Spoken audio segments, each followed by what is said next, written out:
Okay, this is a lesson on how to solve logarithmic equations. The lesson previous to this, we solved logarithmic equations by rewriting them as exponentials, or we equated the arguments. Today is the second day, so the problems are going to be a little different, a little harder.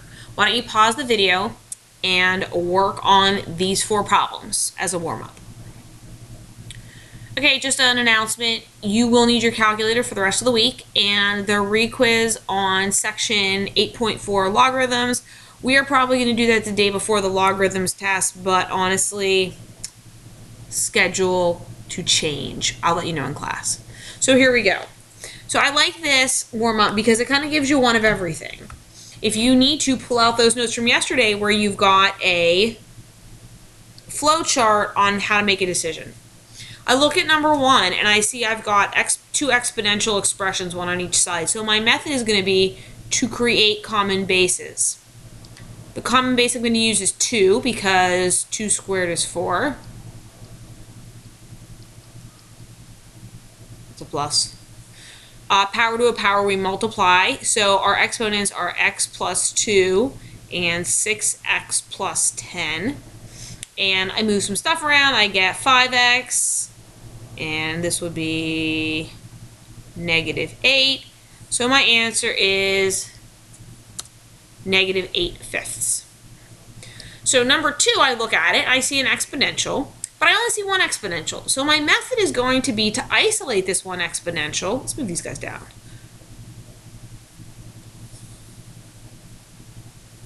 Or maybe not.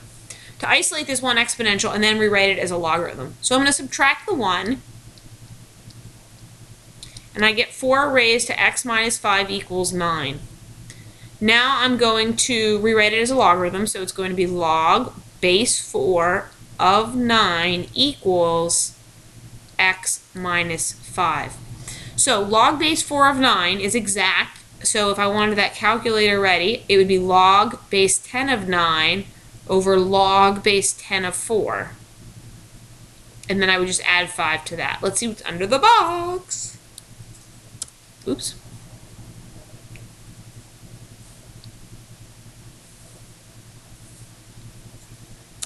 Yep.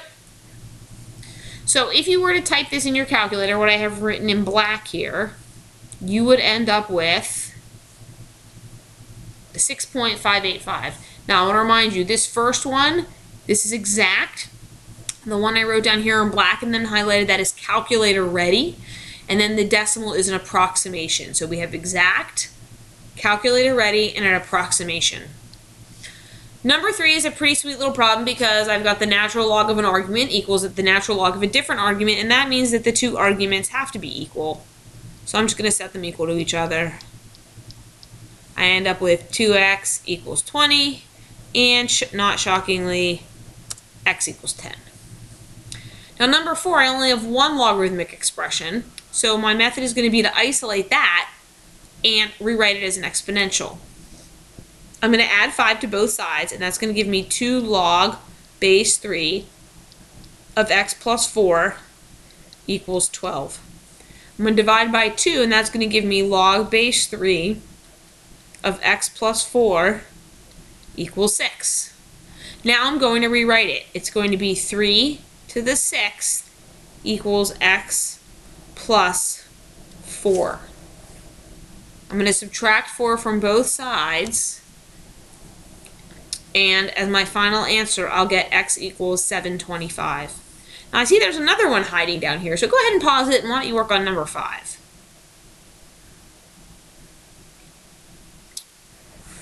So find the x and y-intercepts. I want to remind you that to find a y-intercept, we just let x equal 0 and evaluate. So let's do that one first. Evaluate. So we've got the natural log of 0 plus 1 plus 2. So the y-intercept here, the natural log of 1, e raised to what power gives us 1? 0. So that tells us we have a y-intercept of 2. To find the x-intercept, we are let y equal 0, but we're not going to evaluate. We are going to need to solve. So here we go. We'll do that in blue down here. We've got 0 equals the natural log of x plus 1 plus 2. Now we're going to solve this equation. So we're going to subtract 2 from both sides, and we get 2 equals the natural log of x plus 1. Now we're going to rewrite this as an exponential. The base on my ln is e, so it's going to be e to the negative 2 equals x plus 1. I'm going to subtract 1 from both sides, and I'm going to get an x-intercept exactly of 1 over e squared, because e to the negative 2 minus 1. So there's my y-intercept, and there is my x-intercept. Let's see how we have this right here. Ta-da! All right. So if you need that chart again, here we go. Here it is. Take a minute, fill in your notes from yesterday if you need to. Okay, so here are the answers from last night's homework. If you have any questions, you can find me. No, these aren't the answers to last night's homework. These are answers to a couple nights ago homework. That's it. Let's see. Huh. Well, let me pause. Hold on. Let me see if I can find them. Oh, wait. You know what? They're at the end. So here are the answers to last night's homework if you want to check them. All right. So here we go. Whoop, too far. What we're going to do is we are going to work through 6 examples today where we are going to solve exponential or solve logarithmic equations.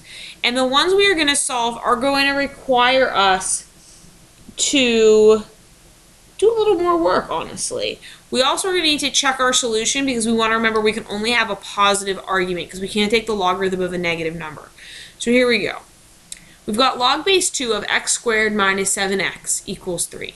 There's nothing we need to do to isolate this, and it's also only one logarithm, so it's immediately going to become 2 cubed equals x squared minus 7x.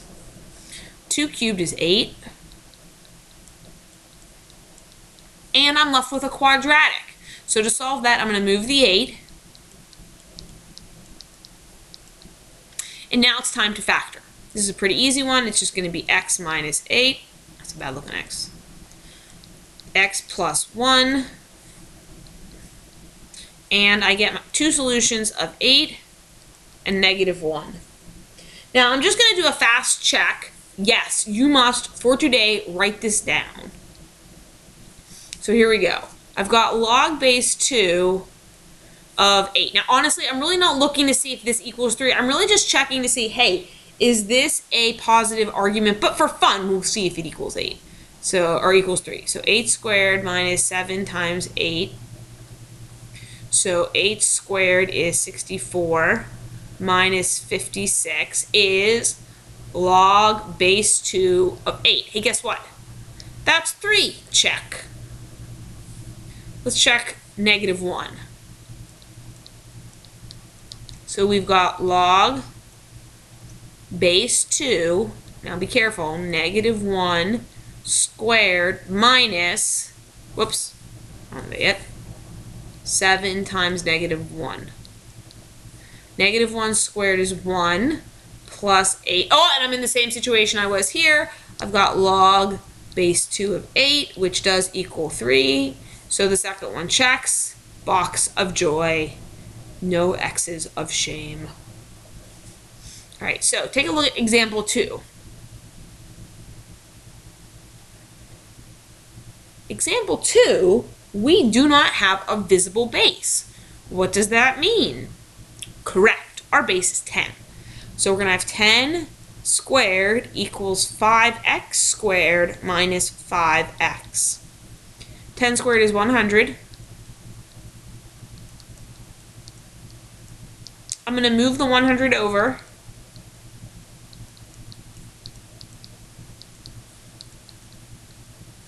Now, some of you are like, freaking out, man, because there's a 5 here. But some of you are like, oh, no worries. They are all divisible by 5. You are allowed to divide everything by a constant. not a variable, a constant.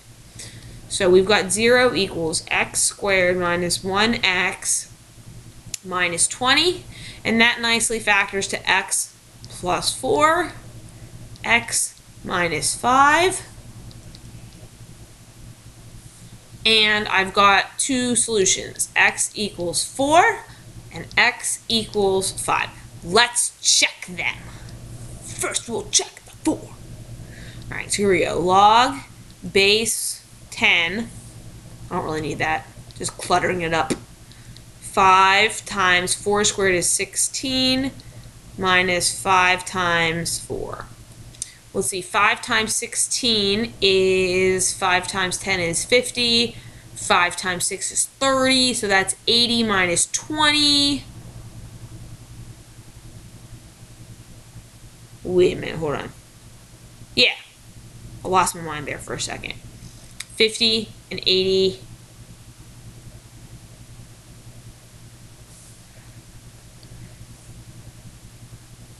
So some of you are saying, hey, Ms. Strauss, you screwed up. This is supposed to be a negative form. You would be correct. I paused my recording because I realized that this was going to be a 60, and that would be wrong. So I had to stop and check my work because I'm like, that's not going to work. That's better. So now, negative 4 squared is still 16. So, but negative 5 times negative 4, so this becomes 80 plus 20, which is 100. And log of 100, well, let's see, 10 raised to what power is 100? 2. Check. So, x equals negative 4 gets the box of joy. Let's check 5. So we've got log base 10, 5 times 25, well, that's easy, that's 125. Minus 5 times 5, well, minus 25 is 100. We're in the same situation we were in before. X equals 5 gets the box of joy. All right. Number 3. Why don't you, whoop, pretend you didn't see that. All right, so let's rewrite it. Everybody rewrite it by yourself and get it into standard form. I'll wait. Okay, I'm done waiting. 10 to the 1 equals 3x squared plus 6x. 10 to the 1 is just 10. But now this one's not as fun as the last one because I'm thinking, oh, maybe I'll divide everything by 3. I got a 3, I got a 6. Bad news. 10 is not divisible by 3. Boo-hoo. So let's do a quick factoring check. 3 times negative 10. Maybe we'll split the middle. 3 times negative 10 is negative 30. Can we come up with two numbers that add to 6 and multiply to negative 30?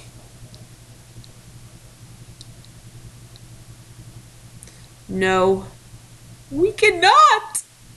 This is so sad. Doesn't factor. It's a bad candidate for completing the square. Can't use the square root method because there's this pesky x. What is left to do? If you said quadratic formula, you would be correct. We are going to have to use the quadratic formula for this one. So here we go. X equals negative b plus or minus the square root of b squared minus 4 times a times c all over 2a. Let's see. 4 times 3 times negative 10. So inside here becomes 36 plus 120. These are some big old numbers. That would be 156. So we've got negative 6 plus or minus the square root of 156 all over 6. Now this would be a lovely exact answer, but I want to get an approximate answer also. So let me grab my calculator. Hey, there it is. Let's put this over here. Let's grab the calculator. So here we go. Turn on, calculator. Let's go negative 6 plus the square root. And I want you to notice, I'm going to put this in all in one step because I am beastie like that. Nah, we're not, because I don't feel like putting another parentheses in there. Enter divided by 6. So that's one of my solutions. So now I'm going to do negative 6 minus 156 divided by 6. So my answers are 1.082 and negative 3.082, which were hidden under the box, but I accidentally revealed it. So again, we have answers that are exact, and we have answers that are approximate. All right, I'm going to reveal number 4, and I want you to try it by yourself.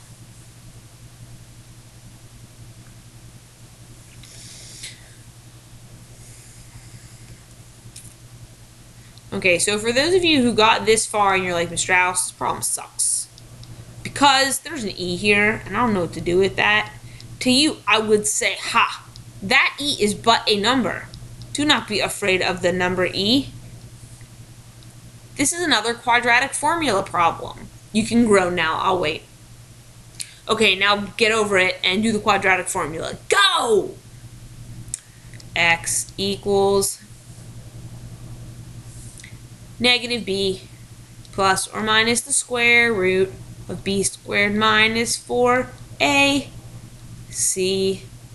all over 2a. Now this time, I'm going to type it in all in one step. So I'm going to go parentheses 2 plus the square root. Now for those of you who don't have the little dotted boxes, you're just going to make sure you close your parentheses after the E. 4. Just for ease, I know that negative times negative is a positive, so it's going to be plus 4e. Now I'm going to arrow out or close your parentheses. Now I'm going to close, so those of you who have parentheses under your radical, you're going to need 2 parentheses here, like, because it's 1 and then 2, all over 2. So there's one of my approximate answers. Now the beautiful thing about typing it in all in one step is all I got to do, hey, not there. Is all I have to do is go back, maybe, and change the 2 plus to 2 minus. There you go. So, again, I have an exact answer. I could probably pretty up that inside. It's okay. And I have an approximate answer. Same as here. All right. Let's take a look at example 5. Now, I have logs on both sides here, so this is kind of nice. I'm just going to set the 2 arguments equal to each other.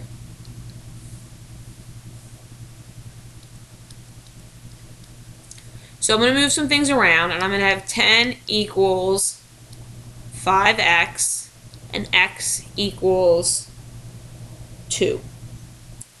Now that seems pleasant, doesn't it? It does. It seems a little too pleasant. Watch what happens when we plug it in. And this is where we need to be careful. Where things that seem too easy might just be too easy.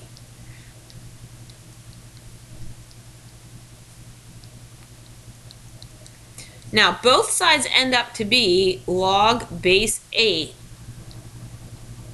of negative 1. But it is physically impossible to raise 8 to a power and get negative 1. Therefore, x equals 2 gets the x of shame. It is an extraneous solution. Now, some of you might be thinking, Ms. Strauss, that's awesome, but how in the world did you know that 4 and 5 were not going to be extraneous? And I'll tell you how I knew. Let's just show you that that's right. When I put a number in here to square it, when I put these numbers in here and square it, if I subtract twice of them, it's still going to be bigger than 1. And that's really what I'm looking for. All right, we're going to take a look at one more problem, and then we will call it a day. No, actually, we're going to look at a few more, but I'm not going to go through them in as great depth. All right, so here we go. we are going to deposit $100 in an account that pays 3% annual interest compounded continuously. How long will it take the balance to reach the following amount? So what we're going to do, we want the amount to be first 110. So we're going to say 110 equals 100 e to the 0.03 t. Okay, so now we're going to solve this equation. So we're going to start by isolating the e. So we're going to divide by 100. 110 divided by 100 is 1.1 equals e to the 0.03 t. Now I'm going to rewrite it as a logarithm, so it's going to be the natural log of 1.1 equals 0.03 t. So you can see all we're going to have to do to finish this problem off is divide it by 0.03. And right here I have my exact answer. What I'm going to do is I'm going to type it in my calculator to get my approximate answer. So here's my calculator. Let's get rid of all this crap. So we've got the natural log of 1.1 over 0.03. Boop. So the answer is 3.177 years. So go ahead and work on B and C. They work the exact same way. The only difference is that instead of the 110, you're going to have 150 and 200. Pause the video.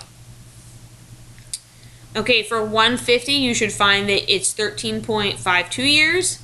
And for 200, it is 23.15 years. All right, now this is the end of the lesson. I have 8 multiple choice questions that mean 10 multiple choice questions that I'm going to go through in a different video because this one's already gotten pretty long. I'll go forward to the homework answers so you can see those.